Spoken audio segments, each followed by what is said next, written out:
नमस्कार दोस्तों, आप देख रहे हैं टेक्निकल सागर यूट्यूब चैनल। मेरा नाम है अभिषेक सागर और आपके सामने मैं लेकर आया हूं टेक्नोलॉजी के कुछ बहुत ही मजेदार फैक्ट्स। तो आइए बिना टाइम वेस्ट की बात करते हैं टेक्नोलॉजी के कुछ फैक्ट्स के बारे में। क्या आप जानते हैं कि दुनिया भर में जो भी वायरस बनते हैं उसमें जो वायरस राइटर्स होते हैं, वायरस बनाने वाले जो लोग होते हैं, वो 70% लोग किसी ऑर्गेनाइजेशन के लिए काम करते हैं। तो इसका मतलब यह होता है कि जितने भी वायरस बनते हैं वो एक अकेला आदमी नहीं बनाता है, वो किसी बड़ी कंपनी के कहने पर बनाता है। और इन कंपनियों में अगर आप किसी ऑर्गेनाइजेशन का नाम और शामिल करना चाहेंगे तो आप सरकार का नाम भी शामिल कर सकते हैं, क्योंकि बहुत सारी कंट्रीज में सरकार ऐसे लोगों को हायर करती है ऐसे वायरस बनाने के लिए जिससे लोगों का डेटा चुराया जा सके, उनकी ब्राउजिंग हिस्ट्री, ब्राउजिंग बिहेवियर जा सके कि यहां के लोग की मानसिकता क्या है और हमारी कंट्री में लोग क्या सर्च कर रहे हैं।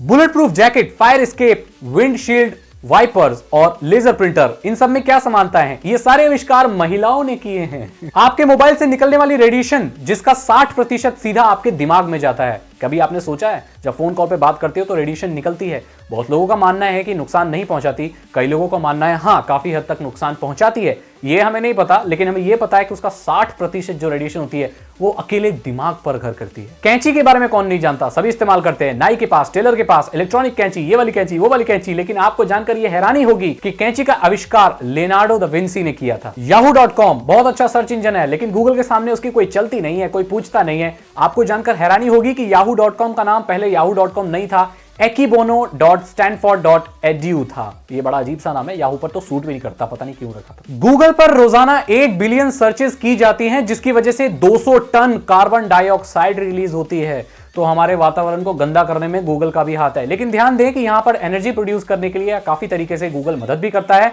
वो ऐसे रिसोर्सेज का इस्तेमाल करता है जैसे कि सोलर पैनल वगैरह लगा के इस्तेमाल करता है, पेड़ वगैरह भी लगाता है। जैसे कि आपको पता है कि अगर कोई भी ऑर्गेनाइजेशन, कोई भी संस्था, कोई भी फैक्ट्री अगर आपके वातावरण को या हम सब के वातावरण को गंदा कर रही है तो उसकी कुछ सोशल रिस्पॉन्सिबिलिटीज भी बनती हैं कि वो पेड़ लगवाए, पानी को साफ करवाए, ये सब चीजें कराएं। गूगल भी कराता, लेकिन यहां पर गौर करने वाली बात यह है कि 200 टन कार्बन डाइऑक्साइड रिलीज करता है गूगल। जब आप वेबसाइट सर्फ करते हैं तो आपको इमेजेस देखने को मिलती हैं, बहुत सारी इमेजेस देखने को मिलती हैं। एक शर्मनाक तथ्य मैं आपको बता देना चाहूंगा कि इंटरनेट पर 80% जो भी इमेजेस हैं वो महिलाओं के वस्त्रहीन पिक्चर्स हैं, ऐसे इमेजेस हैं, ऐसे चित्र हैं जो वस्त्रहीन हैं। तो ये काफी शर्मनाक बात है। आपको पता है पॉर्न इंडस्ट्री बहुत बढ़ रही है इंटरनेट पे, तो ये एक फैक्ट है।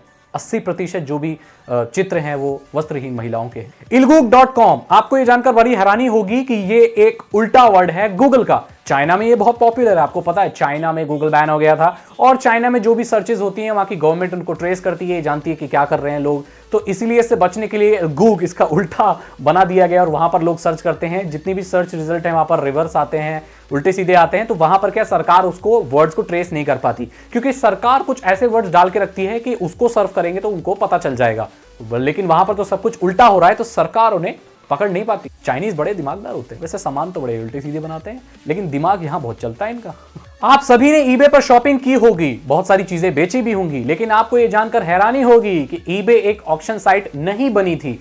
ये बायोटेक स्टार्टअप्स के लिए बनी हुई थी और इसमें एक सेक्शन था ईबोला के ऊपर। जी हां, ईबोला बीमारी के ऊपर जानकारी देने के लिए ये वेबसाइट बनी थी, ना कि चीजें बेचने के लिए। बड़ी अजीब बात है, ईबोला से बिजनेस कैसे शुरू कर दिया यार।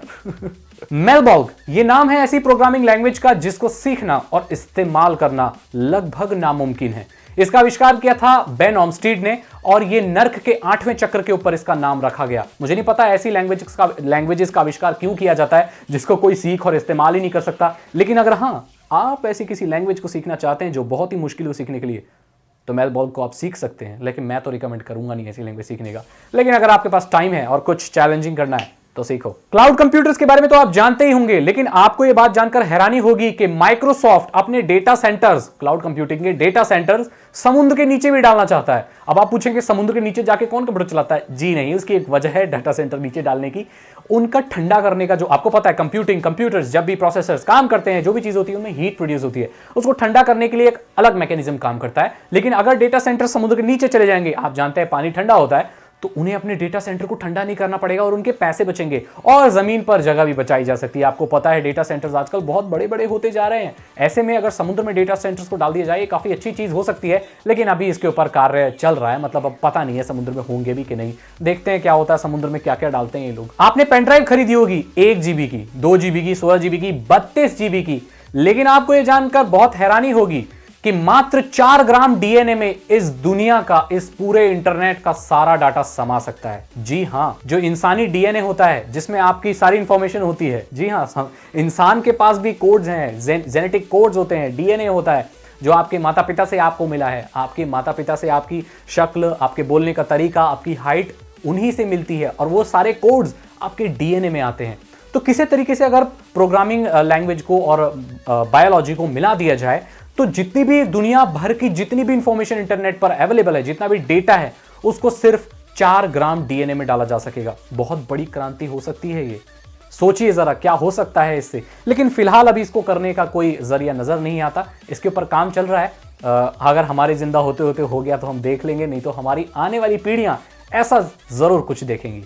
आशा करता हूं आपको ये टेक्नोलॉजी के फैक्ट्स बहुत ही पसंद आएंगे। अगर आपको ये पसंद आए तो इसे लाइक करें, अपने दोस्तों के साथ शेयर करें, और अगर आप मेरे चैनल पर नए आ गए हैं तो इस चैनल को सब्सक्राइब कर लें, क्योंकि मैं cyber security, ethical hacking, facts, blogs और गैजेट्स, इन सब चीजों के बारे में आपको बताता रहता हूं, सिखाता रहता हूं।